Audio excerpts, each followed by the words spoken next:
said if you never do BBL, be full woman. And I believed him.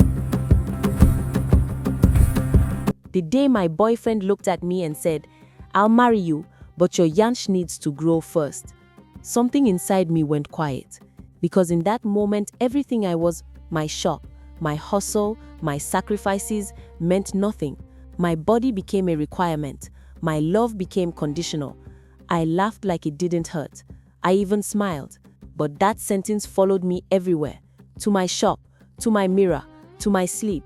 From that day, every compliment sounded fake. Every picture online felt like an accusation. And that was how love turned into pressure. Pressure turned into obsession. Obsession carried me into a decision that nearly buried me. Now so pressure used fine girls spoil her own life. If you think this is about beauty, stay. If you think it can't happen to you, listen harder. Because my nyansh grew, yes, but something else died. I'm an Igbo girl, born into hustle, not comfort. I didn't wait for anyone to save me. I built my own small life. I owned a shop. Hair products, clothes, cosmetics, nothing luxurious, but it paid my rent, fed me, and gave me pride.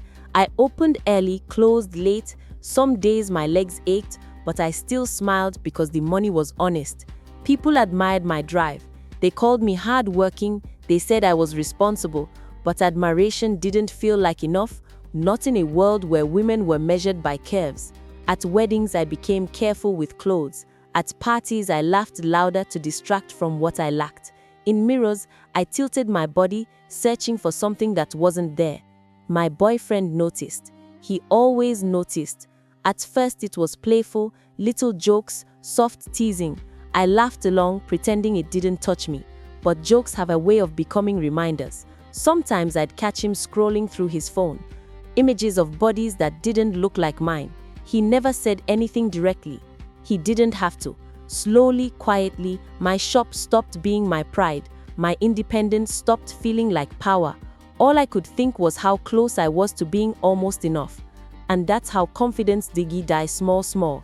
By the time I made the decision, it didn't feel like a choice anymore.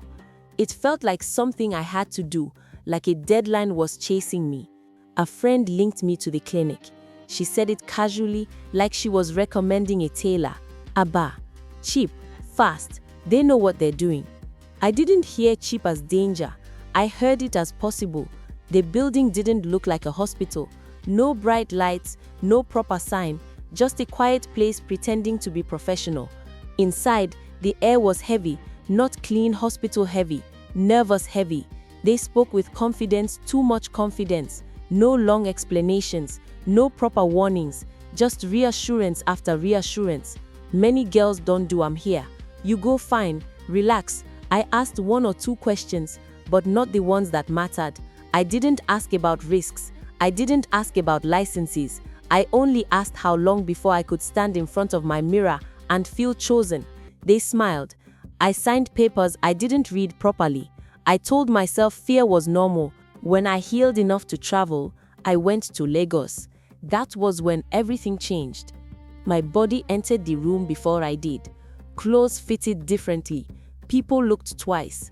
Some looked 3 times.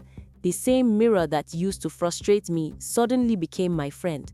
I started dressing bolder, standing straighter, walking slower, so they would look well.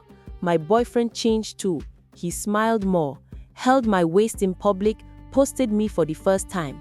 "See my woman," he said. And for the first time, I felt claimed.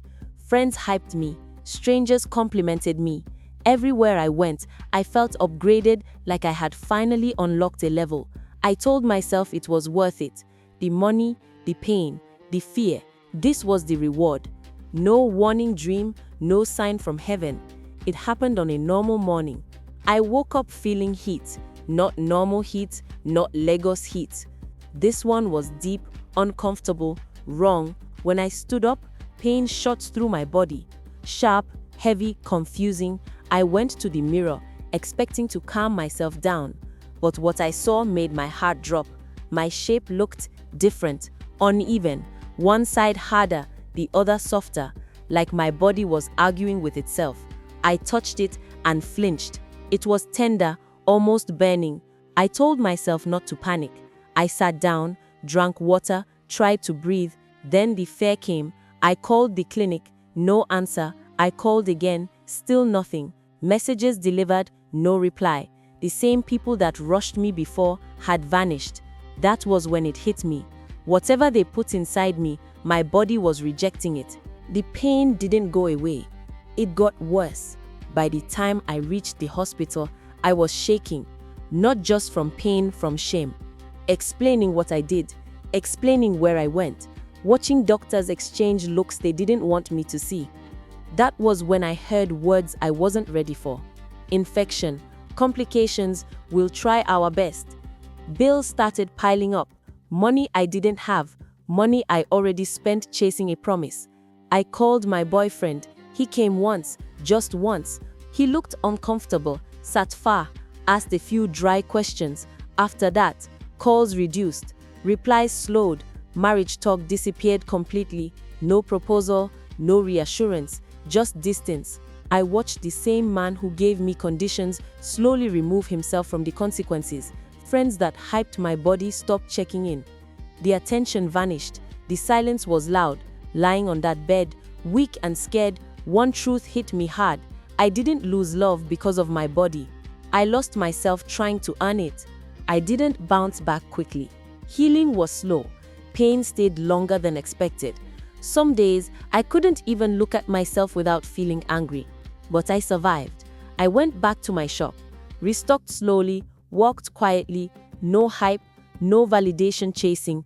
I started learning to sit with myself again, with the body I had, with the scars I earned, with the lesson I paid for. Today I'm not perfect, my body isn't Instagram standard, but I'm alive, and I'm whole in ways surgery can't fix.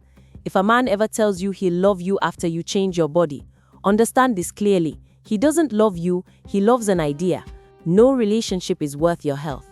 No promise is worth your life. And no trend is permanent enough to risk everything. Abeg, no let pressure price your destiny. That's my story. If it helps one person pause, then the pain wasn't for nothing.